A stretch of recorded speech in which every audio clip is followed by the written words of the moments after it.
정시 예측 데이터 어떻게 분석해서 사용하면 좋은지를 지금부터 보여드릴게요. 우리 회원님들 다 정시 예측 데이터 그러니까 다운로드 받으셨을 거예요. 그죠? 다 이제 구매를 하셨잖아요.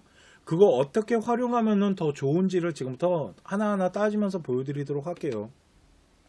자, 예측 데이터를 이제 볼 겁니다. 예측 데이터를 보는 방법이 있는데요. 여기부터는 화면을 좀 저는 일단 이제 사라질게요. 왜 그러면 화면을 봐야 되니까. 잠깐만, 네, 사라지겠습니다. 뿅.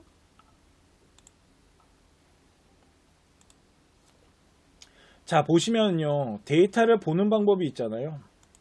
이 데이터를 볼 때요.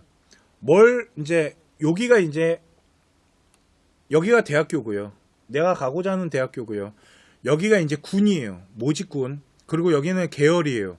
그리고 이제 모집단인데, 자, 이제 문과를 가고 싶어 하는 아이들은 인문계를 선택하면 되고요. 이과를 가는 아이들은 자연계를 선택하면 되고, 둘 다 선택을 하면 이과 아이들이 문과로 교차하는 걸 한번 체크하려고 하는 거겠죠. 그죠?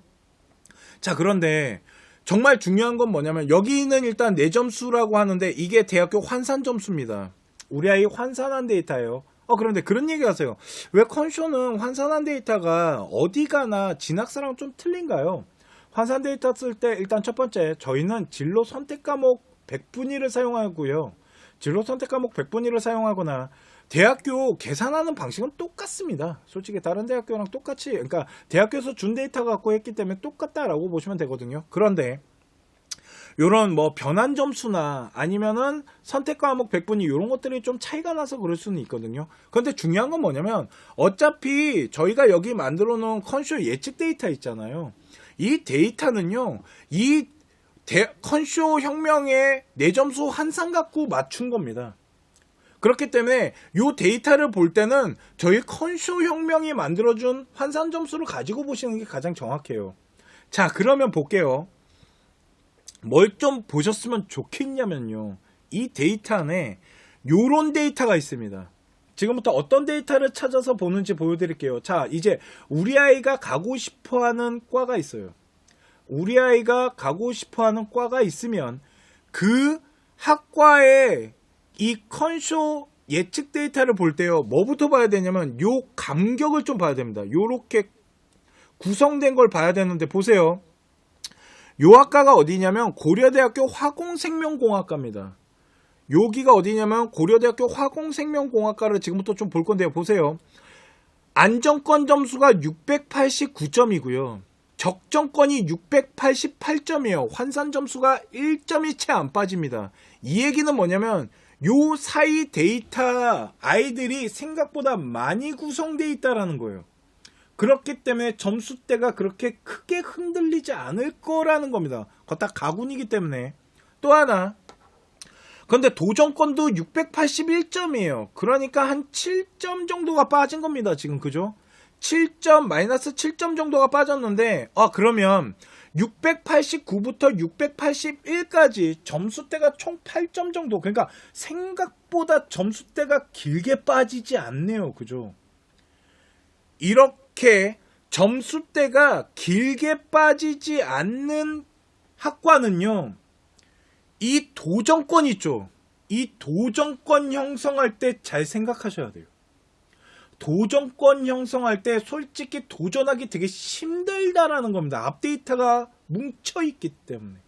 이럴 때 이런 데이터는요, 도전권을 형성하면 안 되세요. 이런 데이터들 나타나면 밑에도 마찬가지로 677점에 669점이니까 점수대가 생각보다 크게 벌어져 있지 않잖아요. 이런 데는 안정과 적정 안에서 대학 라인을 찾기 위해서 노력을 해야 된다 라고 보시면 돼요. 자, 그런데 요런 데이터도 있어요. 그잖아요. 요런 데이터도 있습니다. 성신여대 라인인데요. 봤더니 자, 안정권은 440점이고 적정권은 436점이에요. 그러니까 한 4점, 한 마이너스 3점 몇 정도가 빠진 겁니다. 그죠? 마이너스 한 3점 몇 정도가 빠졌는데, 요번엔 적정권과 도전권을 봤더니, 요 사이는, 점수가 생각보다 많이 벌어지네요. 그죠? 그러면, 여기는 이렇게 많이 벌어진다는 건, 앞에 군을 형성한 상태에서 빠지는 데이터가 형성될 수 있다라고 저희가 분석을 한 거예요. 자, 그러면 이거를 좀 확대해서 보도록 할게요. 보세요. 그 밑에 학과입니다. 일명 요 성신여대 경영학부를 집어넣고 싶어하는 아이예요. 그랬을 때 안정권이 434.11인데 여기가 합격권이 80에서 90% 사이라는 겁니다. 저희가. 그런데 적정권과 안정권 사이도 점수가 형성되는데 요 점수 벌어지는 게 크지 않네요. 그죠? 그러니까 여기부터 여기 사이는 만약 우리 아이가 지원을 하면 합격할 확률이 엄청 높아질 거예요. 그런데 보시면 적정권과 도정권이 있는데 여기는 점수가 생각보다 되게 많이 벌어지네요. 지금 그죠? 그러면 요 벌어진 곳에 점수가 다시 3단계로 나눠질 수 있다라는 거죠. 처음에 평균을 구하고요. 거기에서 또 평균을 구해서 이렇게 3개의 군이 형성될 수도 있다라는 겁니다. 그런데 우리 아이 환산 점수를 계산을 했더니요. 우리 아이가 몇 점이 나왔냐면 429점이 나온 아이가 있고요. 또 한 아이는 몇 점이 나왔냐면 5.9가 나온 아이가 있어요. 그죠? 그러면 우리 아이가 만일 도전권이 떴어요. 429도 도전권으로 뜨는 거예요, 지금. 그죠? 왜 그러냐면 적정권 점수 안에 못 들어가잖아요. 적정권이 되려면 431.5가 돼야 되거든요. 그런데 429와 415.9는 차이가 나잖아요. 그러면 요렇게 요 앞부분에 걸리는 아이들 있잖아요. 요 앞부분에 걸리는 아이들 427, 429 이런 아이들은 솔직히 도전권이라고 보기 힘들겠죠. 얘네들은 충분히 지원해 볼 만한 도전권이라는 거예요. 그런데 415점이나 415점 가까운 419점 라인이 형성되잖아요. 그러면 여기는 솔직히 도전하는 게 쉽지 않다라고 봐야죠. 진짜 퍼센테이지를 하면 20% 정도밖에 안 되는 거예요. 근데 여기는 427점대 아이는 아까 도전권이 20에서 40% 사이라고 했잖아요. 근데 이게 40%보다 훨씬 높아지고 여기는 60에서 70%인데 427이나 429가 나온다라는 건 여기는 60% 가까이 한 58% 정도까지도 올라갔다라는 소리죠. 그렇기 때문에 저희가 우리 아이가 환산 점수를 이렇게 대학교 환산 점수를 계산했을 때 요 나와 있는 요 점수만 보지 마시고요. 이 점수들 사이의 점수대가 어떻게 벌어지는지를 보고 그 부분을 어떻게 우리 아이가 붙어 있는지 어디에 더 가까이 있는지 이런 것들을 잘 따지셔야 돼요. 만약 우리 아이가 433.7이에요.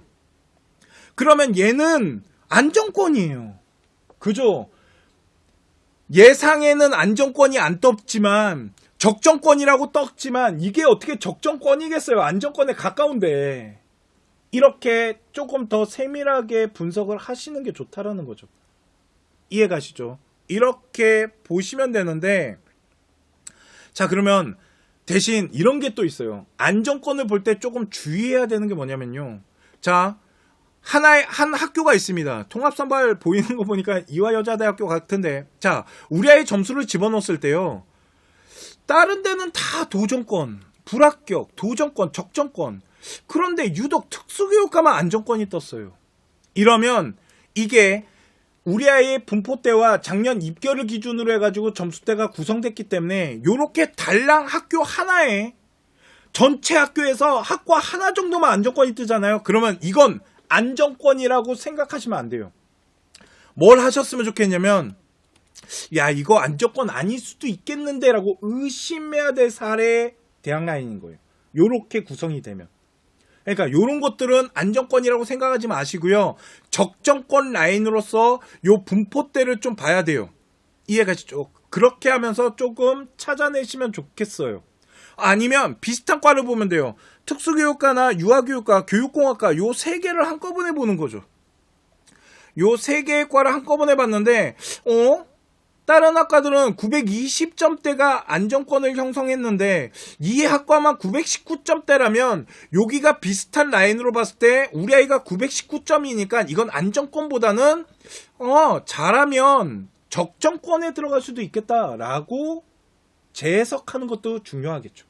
이런 식으로 좀 보시라는 겁니다. 이게 안정권 형성하는데 주의사항이고요. 그래서 이 안정권은 체크를 해야 된다라고 보시면 될 것 같습니다. 또 하나, 블라인드 경쟁률 이제 어떻게 집어넣는지 알려드리도록 하겠습니다. 자, 블라인드 경쟁률이라는 건 우리 아이가 이제 마지막 날에 블라인드라는 게 형성이 됩니다. 쉽게 말해서 6시에 대학교가 마감을 한다면 대학교는 1시에서 2시 사이만 되더라도 더 이상 학생들이 지원하는 경쟁률을 보여주지 않아요. 자, 그러면 그걸 블라인드 쳐졌습니다. 그 블라인드가 쳐졌을 때 우리 아이가 이 안에다가 요게 경쟁률 반영이라고 있어요. 그죠? 그러면 만일 블라인드가 쳐졌을 때 3.8대 1이잖아요.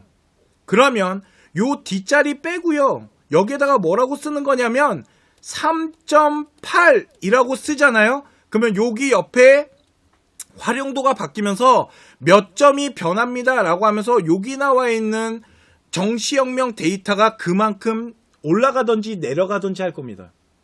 블라인드 경쟁률은 작년 경쟁률을 비교 분석해 봤을 때 이번 시즌에 블라인드가 이렇게 형성이 됐을 때 작년 기준으로 분석을 하면 점수대가 어떻게 흔들릴 수 있어요 라는 걸 저희가 예측한 겁니다. 그거를 보고 분석하신다라고 보시면 될 것 같아요. 이해가시죠? 이렇게 블라인드 경쟁률을 넣는데 만약 블라인드 경쟁률이 8.5대 1이다 그러면 몇만 집어넣으면 된다고요? 뒤에 버리시고요. 8.5만 집어넣으시면 되는 겁니다. 그러면 알아서 자동적으로 계산해 줄 거예요. 이게 블라인드 경쟁률을 보는 방법입니다.